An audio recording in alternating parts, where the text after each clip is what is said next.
Hey guys, welcome back to the channel. Today I'm back with yet another tutorial video on app guide, and in today's video I'll show you how you can unblock an email address in a Gmail account. So you have blocked an email address in a Gmail account. It was a mistake, or now for some reason you want to unblock that contact but you can't figure out how you can do it. Watch this video till the end. I'll show you some simple steps in order to unblock an email address in Gmail in very easy way. It's a very simple process. Just follow the simple steps I do and you'll do it in no time.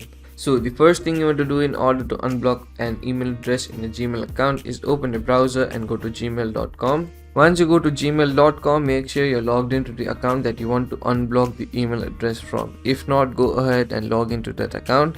Once you log into that account, you'll land on an interface like this. Now from here, what you want to do is simply tap on this clear icon on the top right corner, then go into see all settings option. Once you tap on that option, you land on the settings interface of your Gmail account. Now from here, what you want to do is go into your filters and blocked addresses settings.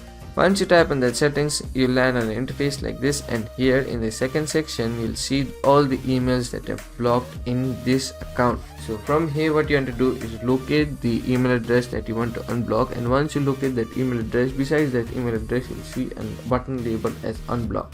So simply tap on that unblock button, then a pop-up window like this will open asking you for the confirmation. So tap on the unblock button again. Once you tap on the unblock button, you'll successfully unblock the email address in a Gmail account in very easy way. So those were the simple steps in order to unblock an email address in a Gmail account in very easy way. So that will be it for today's video. Hope this video was helpful for you. If it was, hit the like button, subscribe to the channel, and I'll see you in the next video with some new information. Goodbye.